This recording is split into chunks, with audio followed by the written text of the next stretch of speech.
The next set of Donald Trump's executive orders were revealed today, with some taking aim at some of the financial regulations set up in the wake of the Great Recession, and others perhaps setting the stage for his next big legislative battle over tax reform.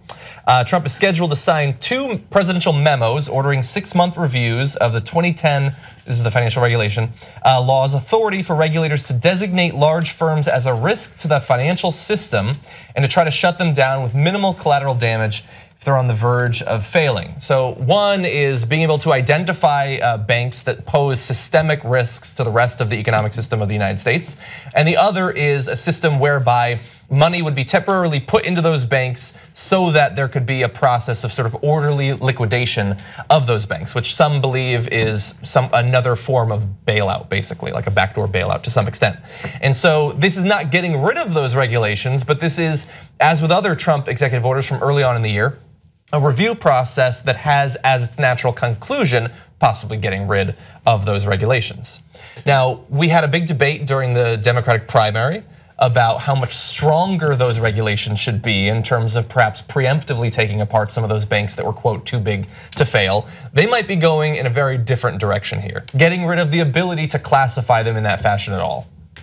Yeah, so some of these points are arguable, although it's not that interesting an argument. Some of them are, what they plan to do is horrible, of course. So let me distinguish. So when they say, hey, look, if we say a bank or a financial institution is too big to fail and we will have an orderly way of dissolving them, does that give that bank a little bit of an advantage because the people who put their money into that bank or financial institution know that it is a little bit more protected? Actually, a little bit, and so that's an interesting point to make.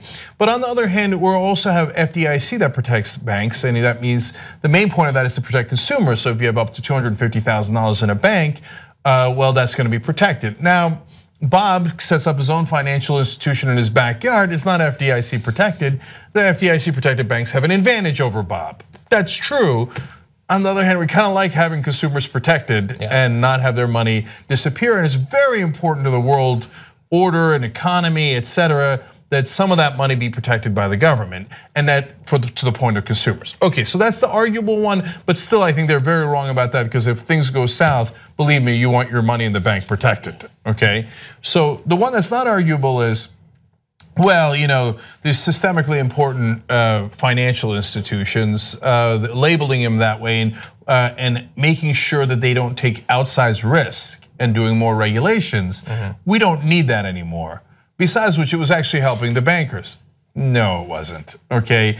It was trying to make sure they don't take too much risk and blow up the economy again. Like, for example, MetLife is a financial institution, not a bank. And did they want to be a financially important, systemically important financial institution? No, they hated it because it doesn't allow them to take more risk. So they fought it tooth and nail. So when they pretend that this is to somehow keep a check on the financial institutions, the facts are completely the opposite. No, the banks love them deregulating like this so they can take that more risk. And we know what happens when bankers take too much risk. 2008 happens. That's a disaster waiting to happen. Big picture on this though, like no one should be surprised, right? Because Mr. Trump ran on a campaign of unraveling all of President Obama's signature efforts. We saw it with the Affordable Care Act. We're still seeing it with the Affordable Care Act. Dodd-Frank was another one of those. So that should not come as any kind of surprise for anyone, right? And if you supported that, you probably like this. Yeah, no, that's the thing. So of course that's true because he did say that, oh, Dodd-Frank's terrible and yada yada. But he also said that he was going to drain the swamp. He also said that Goldman Sachs controls Ted Cruz and Hillary Clinton, and Hillary Clinton was way too cozy with Wall Street. Well, Hillary Clinton would not have done this, and she would have done many other things that were pro-bank. That was why I was against her in the primary and stridently so, right? But this is way more helpful to Wall Street than anything Hillary Clinton would have done. And it helps to grow the swamp. And then Donald Trump wound up putting all those Goldman Sachs guys into his administration and other bankers as well. So I think the Trump voters were a little confused. They're like, oh yeah, the regulation's terrible, and I want to drain the swamp and make sure the bankers are more powerful. Well, and also there's sort of think they're confused? Maybe. There was sort of a two-pronged way that for some reason people believed that he would be hard on the banks. It never made sense to me, but there's two reasons why some people believe that, I think. One, that Hillary Clinton and her speeches seemed super cozy. And then you had Trump making a couple of references to getting rid of the exemption for carried interest. And so he's gonna tax the bankers, which he's already announced he's not going to do now. And so the idea that this guy who's lived in New York, who's surrounded by those are the people at his clubs, the people that he associates with, that he was gonna be harder on them, that was just ridiculous. And in terms of, we warned ahead of time the various ways that Trump posed a massive risk were he to become president, and we've been seeing some of them. I didn't expect that we'd be on the brink of nuclear war with North Korea, but we have that, so that's cool. And then in terms of economic risks, yes, he hasn't said that he's going to default on the US debt yet, so we've dodged that bullet for now. But this, saying this tiny bit of protections we had after the Great Recession, we're gonna get rid of those. That brings us a step closer to the second recession, possibly. And then earlier this week with David Sirota, we talked about them delaying the implementation of the fiduciary rule. The idea that any sort of added responsibility on the part of bankers, where they have to think about anything other than their own short-term financial interests, he's getting rid of that. And so you take away the oversight on the banks, you take away any regulation on the bankers, and you get us right back into the situation we were in before the Great Recession. And that should be scary. Now, we also have executive orders on taxes, so let's turn to those. Executive memos, John. Well, this one's an order apparently, but maybe it'll become a memo. There's no real difference. There's little tiny differences. What about actions? Actions, those are slightly different. There you go. Trump will also sign an executive order to review significant changes to the tax code since the start of 2016 to determine whether they, quote, impose an undue financial burden on American taxpayers, add undue complexity, or exceed statutory authority. And bear in mind, this is from the party that says that the tax code should be able to fit on a single piece of paper. So God knows what it takes to qualify as undue complexity. But let's talk about one of the particular areas that they're gonna focus on, and then think about how this affects you as an individual taxpayer.